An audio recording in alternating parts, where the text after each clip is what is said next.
Our daughters, our sons are willing to learn. And our people are determined to regain lost ground under this administration. We are challenged by your confidence in us, and we plead with you to remain focused, because the challenges ahead of us are quite mountainous, but we are sure we will overcome. Thank you, and welcome to the project of rebuilding Imo State.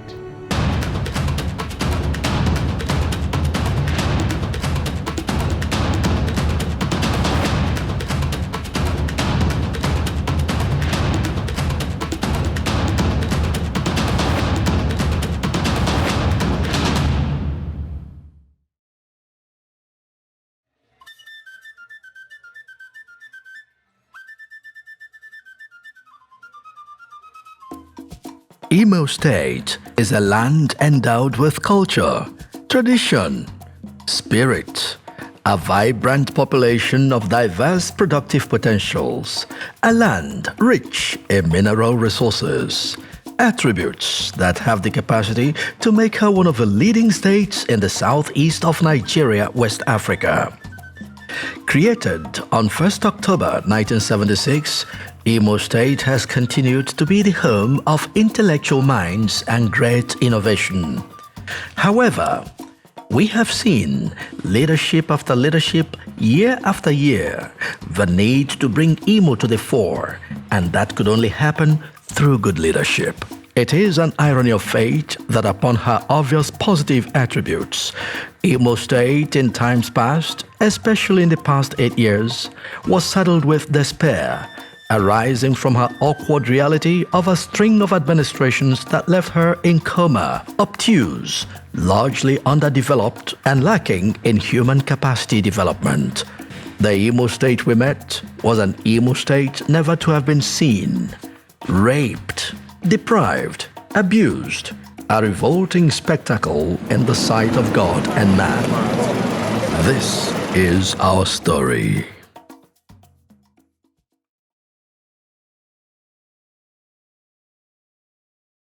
The state government workers were owed many months' arrears of salaries. Pensioners were also unpaid for many months, while close to 70% of members of the state's business community in Umoren, the state capital, had become internally displaced persons, IDPs, as the two major markets in the metropolis had been demolished, while shops on the outlying streets of that major business district had all been astonishingly and inexplicably ordered by the Okorocha administration to be shut indefinitely. Investors feared that there was no ease of business in the state at the time. Some people were affected, including mine.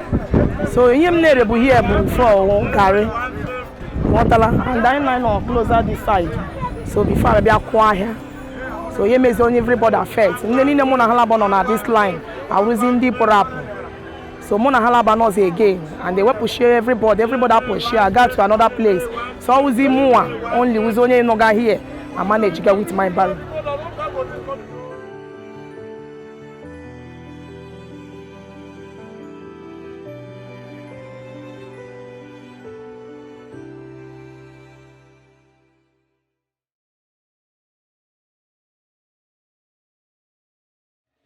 Owerri, the capital city, was truly in disarray. Entry and exit points of most of the major roads in the city were blocked with heavy objects, and there was traffic congestion almost round the clock all over the state capital. There were heaps of rubbish almost everywhere, and even the drainage system was filled to the brim with rubbish or silt across the city, such that it no longer served as a receptacle of flood arising from rainfall. Owerri, the state capital, became extremely flooded, such that people could almost be tempted to resort to canoes for free movement. Bad roads was another issue that made life in Imo State quite unbearable. When we had flood challenges, which we still have, His Excellency convoked a meeting of professionals. And rather than wasting good people of Imo's taxpayers' money in getting consultancy or retainership, we involved our people on pro bono basis. And the result is very rewarding that the Executive Council had approved the recommendation of the task force set up by His Excellency to advise the state on how to confront the perennial flood problem in Imo State, caused as a result of the former administration blocking the water channels with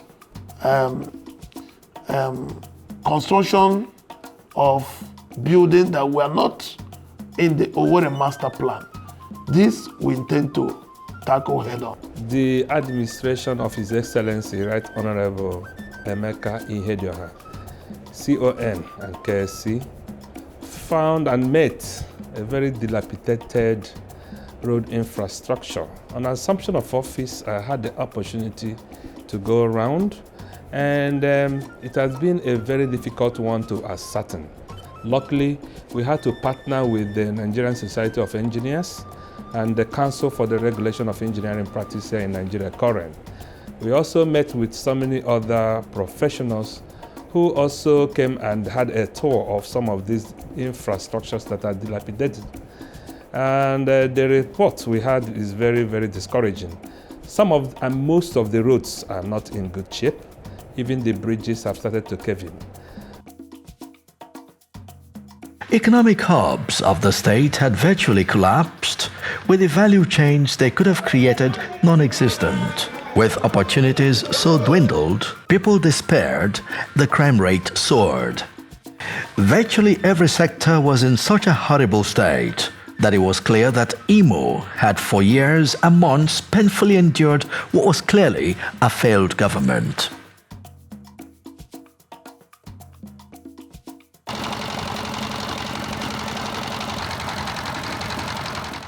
Acclaimed as one of the most educationally advanced states in the country, Imo has an abundance of well-trained professionals in the diverse fields, skilled tradesmen or artisans who, combined with all her endowments, can be said to be blessed with an awesome potential to achieve unprecedented greatness.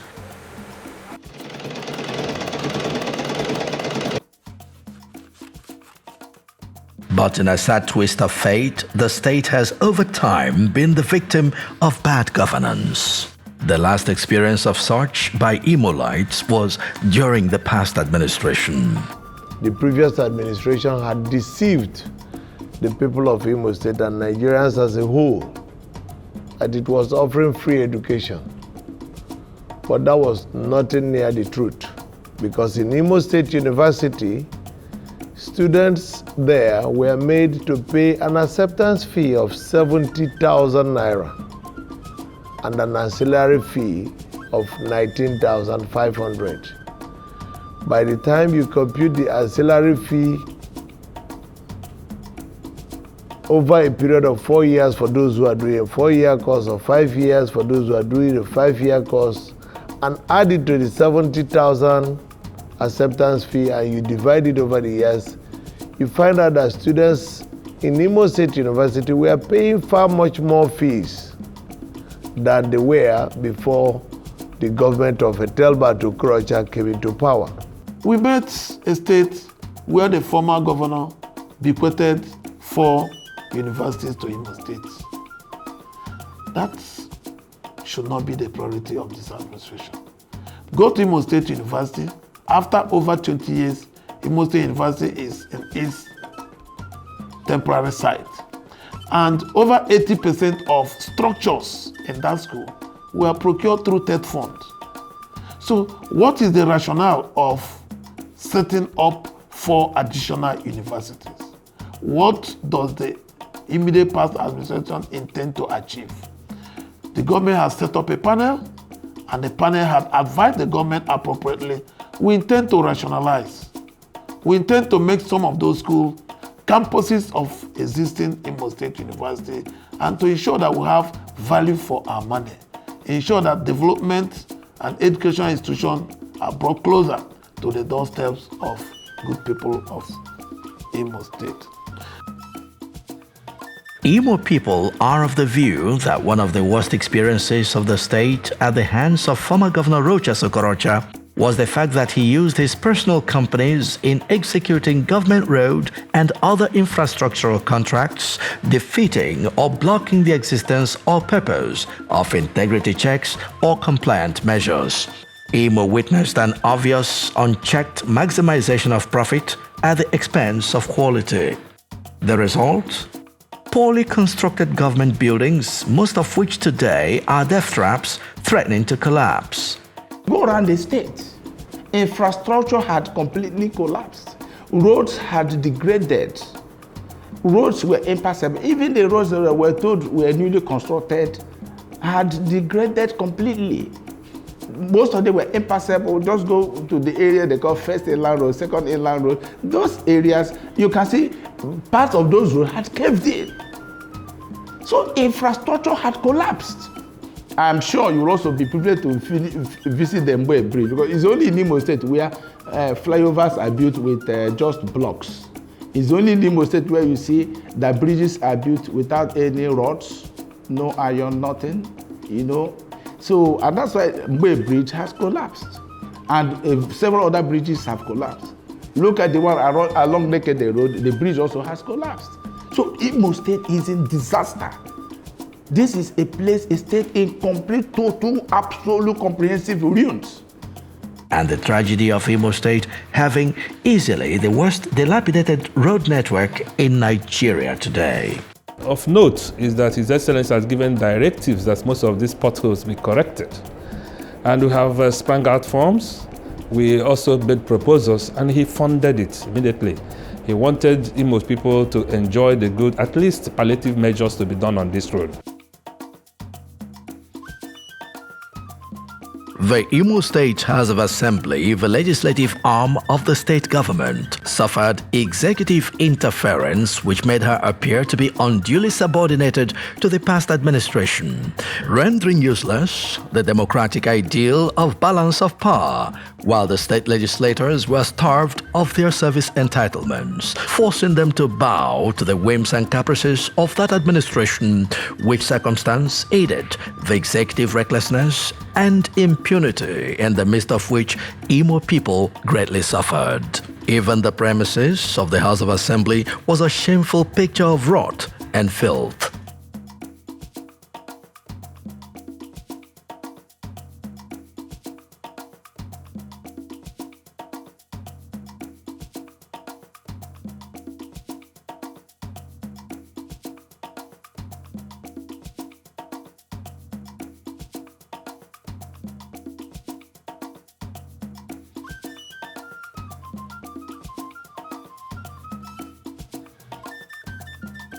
We've tried to maintain a convivial working relationship with the legislature.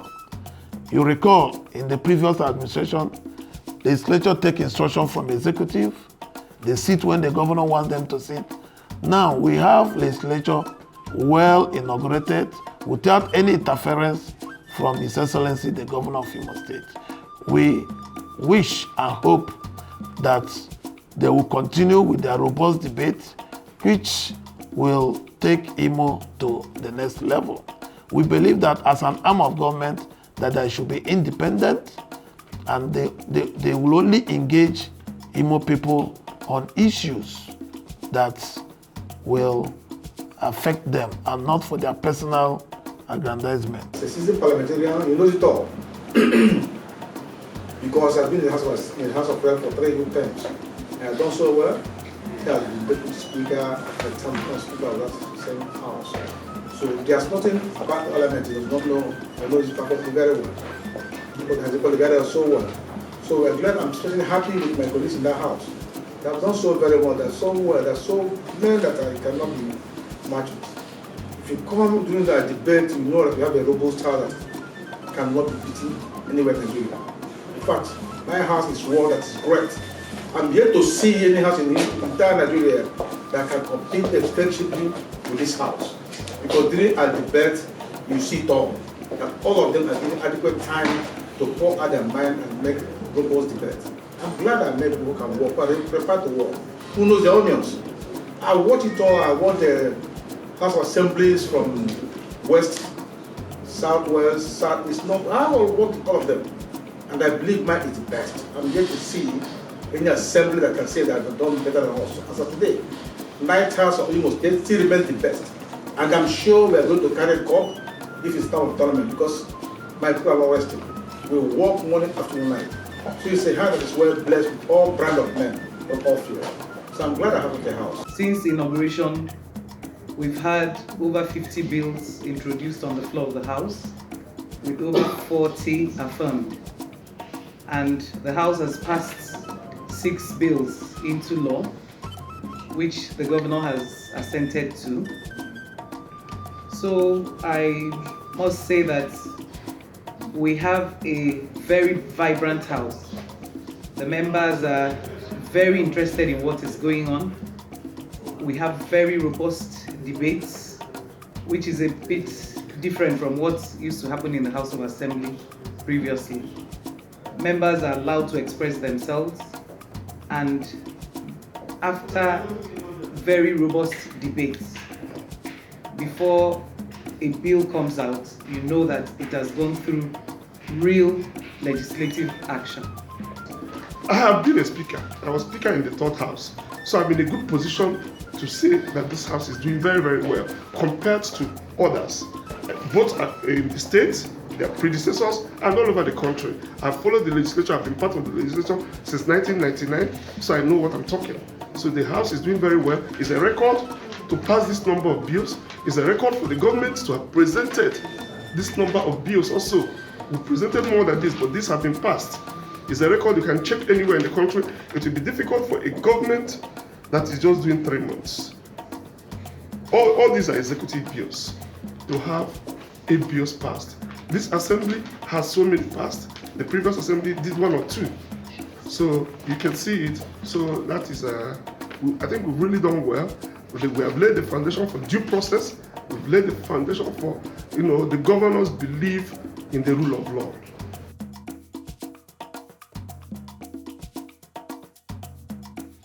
Former Governor Rochas Okorocha's unhealthy habit of appointing into very critical high office people whose qualification was largely that they were his relatives or friends was not the only thing that distorted the face and value of the Imo State Civil Service. The state's government workers were owed arrears of salaries beyond human tolerance. Sometimes the helpless workers were given bounce checks, and the same applied to pensioners. My name is Chief Donald Ekenta. I'm a retiree. I retired as a Director of Program from the Imo Broadcasting Corporation over Imo State.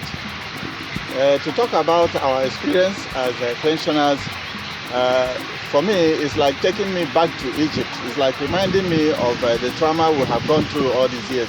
But to cut the matter short, we met a governor in the person of Owele who came and told us that with him everything is all right, and we believed him and followed him along. But then the taste of the pudding could not justify the eating, and so the man started playing with us, and the first game I can remember is that he even had a photograph with the chairman of our pensioners association by name Chidi Madu, and Chidi thought he was taking a photograph with the governor during the negotiation time, and he obliged the governor and took a photograph with him. And to our chagrin, this photograph turned to be a billboard, a very big billboard with which he now wrote a promise made, a promise fulfilled. And so we're even making mockery of our chairman and telling him that he has been played a 419. Why am I saying this? Well, we started by holding our pension. After 5 months, he will invite us for accreditation for whatever. It will take about 3 to 4 weeks. And you can imagine a situation, we'll bring in 6 people.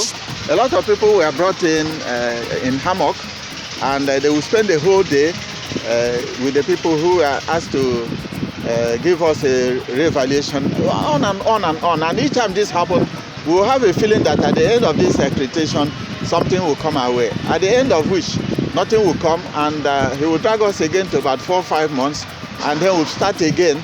I can't remember how many times we came for reassessment, recapturing, they captured and captured and captured. We were taking passport upon passport, duplicating our papers, and you can imagine the trauma. Then it got to a point where he now decided to play the what I would call a joker. He decided to give us a letter which the government generated. We had no input into that letter, and the letter said we have to sign undertaking that he will pay us between 3 or 4 months, depending on how much your money is computed. He will pay you a certain percent of the money, and then you will sign that the government is no longer owing you either in the future or in the past. To be honest with you, I'm one of those who said I wasn't going to sign. I said, what will I tell my generations to come? That I worked for 35 years, and at the end of which somebody now paid me a chunk of my money, and then for me to write off and say it's no longer owing us. I refuse to. And I'm sure this Chidimadu, when you get at him, is also one of those who said we are not going to sign. That was how we got into that mess. There was no reasonable motivation in the civil service. It was clear morale was very low. Visit the Imo State Secretariat, where the civil servants of Imo State operate from. That place has not had power supply since the last 8 years. That place is completely uninhabitable. And for somebody to still have civil servants operate from there is something that I can't imagine. It baffled extremely worried, well-meaning citizens of Imo State that the projects, decisions, and actions of Okorocha's administration depended largely on his whims or impulses rather than well-advised procedures that followed critical appraisal or due process.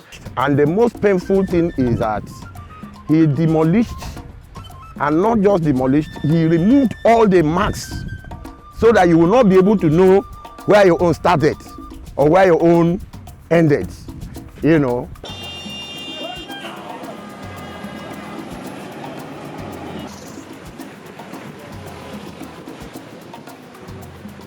It's something that we've never seen in this state, which is excessive flooding.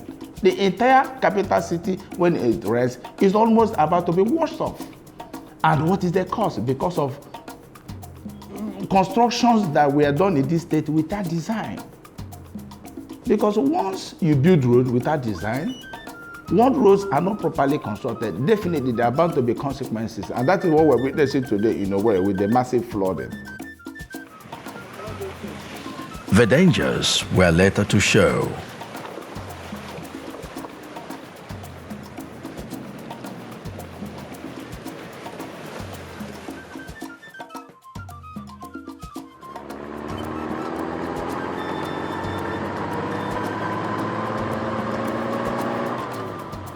The founding fathers and past leaders of Imo State left economic legacies by which to protect and enhance the socio-economic well-being of the state. But these economic hubs were unfortunately left to lie waste or embroiled in disrupting strife and controversy, while others are the victims of messy deals that have deprived Imo State of her right of reaping reasonable dividends that should have been put to use in advancing her socio-economic growth, which today remains highly distorted or stunted.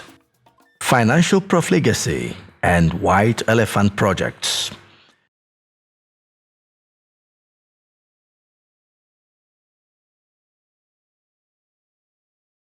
Look at this one now. This is a 20-ton capacity mill that was under construction by the Roach when the Roach was here. They abandoned it because there was mismanagement on the 1.2 billion naira that was borrowed in respect of this. And what we are seeing here is just a carcass. The real machines are not available.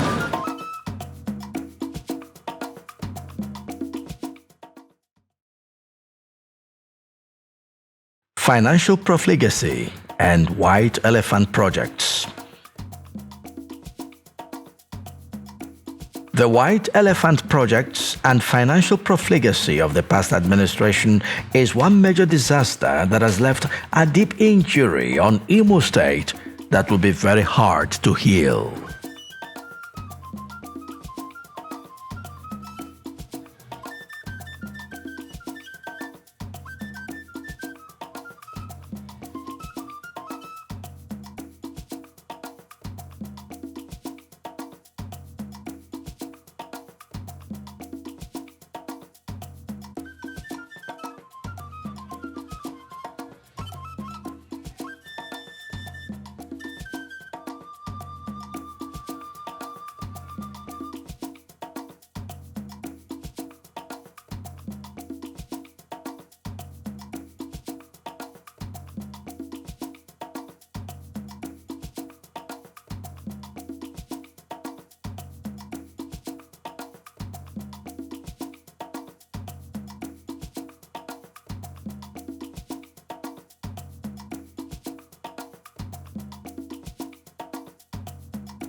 But I guarantee you we are going to recover all of them because government is not a Father Christmas to anybody. Now, at the beginning, we asked all the ministries to give us a list of everything that they can't account for in their ministries. And we discovered that there was practically nothing they can even account for. All the vehicles in the ministries were taken away. Even retiring permanent secretaries will sign out vehicles in their own name and take them home. All the commissioners carried all the vehicles that were available, all the immediate past commissioners carried all the vehicles that were available in their ministries and went home. And some will put up a paper that they purchased those vehicles for even some for as little as 750,000 naira will carry a 50 million naira government vehicle and go home. So we now said, okay, they should all bring these vehicles back. In fact, we had a meeting with the commissioner and with these past commissioners. They refused vehemently that they were not going to bring them back. Only few did. About 4 or 5 of them did. The rest decided they will have to contest it with the government. They are in court now and we are pursuing the matter. Because we had a government where every single policy of government was aimed at enriching the family of the former governor Telbert Okorocha and members of his family. He took all the contracts and he embarked on dubious and deceitful projects that actually were aimed at siphoning monies from the state. Imo State Government allocation on a monthly basis is about 5 billion naira. But we had a situation where in the previous administration, the state government spent 10 billion naira building police headquarters, which is equivalent of our 2 months allocation. The government of Right Honorable Emeka Ihedioha is definitely not going to go in this direction. We will definitely not be using state resources for federal government projects when it is obvious that federal government is by far richer than the Imo State Government. Upon assumption of office, one of the major programs of the government is to ensure that all those processes that guarantee transparency and accountability are put in place. A good example is the TSA. Any responsible government wants to be able to deliver in terms of goods and services to the populace. And if governments do this using the ministries, departments, and agencies. So the secret to making sure that a government that is serious delivers effectively on its mandate. And therefore, that's why, in his wisdom, the governor, Right Honorable Emeka Ihedioha, took a decision that it was important in terms of, among other terms of reference, has therefore designed and developed the introduction of the Treasury single accounts, managed and supervised by the Board of Internal Revenue. In the past, one of the deficiencies was that ministries that collected revenues also went ahead to use them without accounting to the central pool. We met judgment debts of over 33 billion naira, most of which had been garnished. There's something we call garnishing proceedings in law. And that has to do with when judgment is obtained against you, the judgment creditor proceeds to execute that judgment by attaching your funds. His Excellency promised at the inaugural speech that all illegalities, all inequities, all Imo citizens and non-Imo citizens that have been maltreated, that have been cheated, that their lands have been taken from them illegally, with force, with brute force, that government will address them according to law. When we assumed office, we made it very clear that we're going to respect the independence of the legislative arm of government and that of judiciary. Today, the state legislature elected their leaders independently and worked clearly with them. To their credit, they have passed 6 bills which have signed into law as of today. A 7th one is on its way.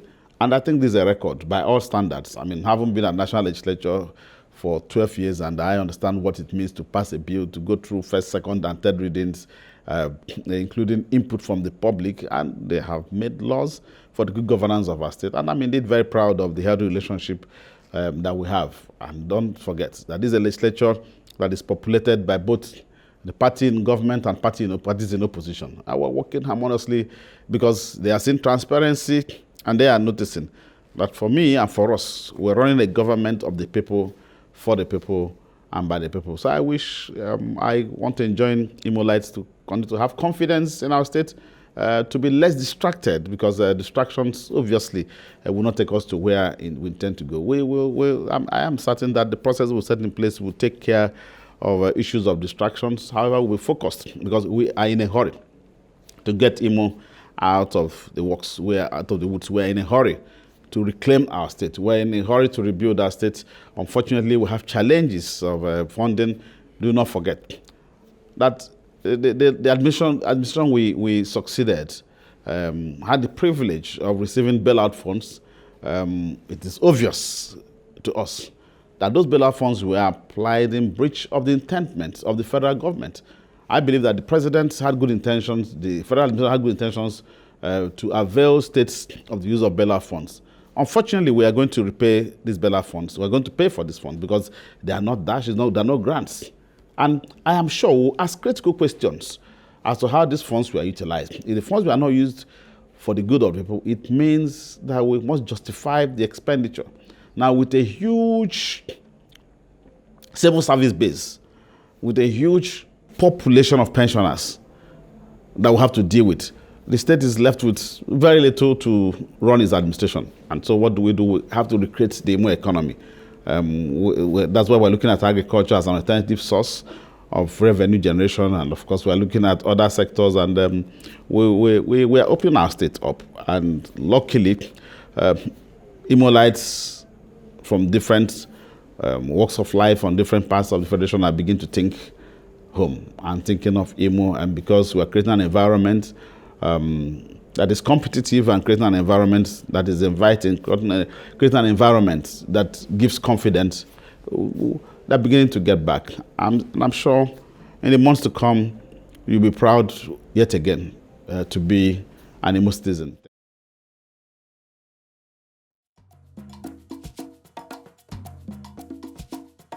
Added to His Excellency Rt.Hon Emeka Ihedioha's strides to rebuild Imo, he has made significant changes and progress in the agricultural sector with the revival of the avoto poultry, Ada palm, and the transplanting of rice seedlings at the rice farm cluster at Imo River Valley in Ezinihite LGA, and in resanitizing the environment.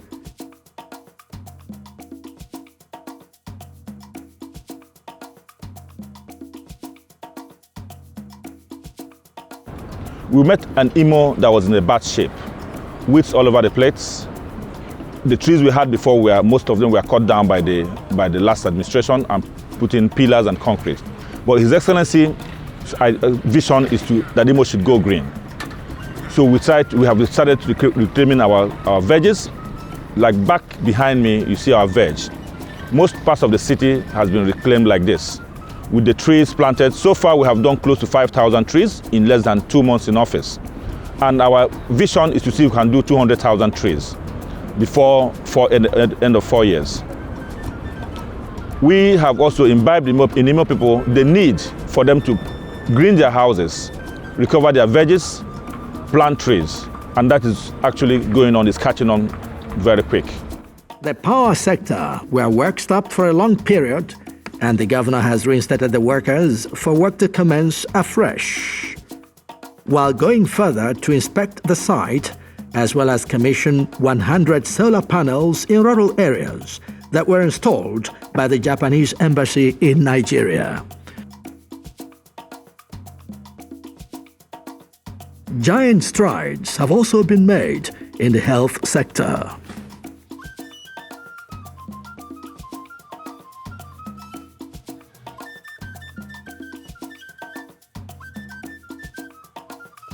Early enough in his administration, His Excellency Rt.Hon Emeka Ihedioha, seeing how nearly impassable most of the state's road network was, immediately effected viable palliatives, pending when the rains would abate for a feasible comprehensive roadwork to stabilize the entirety of the state's intracity and intercity road network.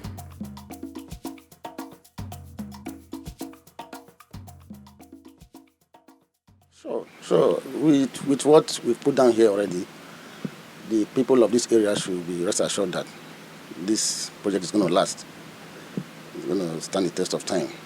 The road has been in a very bad state, very, very bad state, you know. So, but we can see a lot of improvement right now going on. Well, I want to start by, I was plying this road this morning, surprisingly, you know, seeing this, and it brought about a smile on my face because it's been a hell, you know.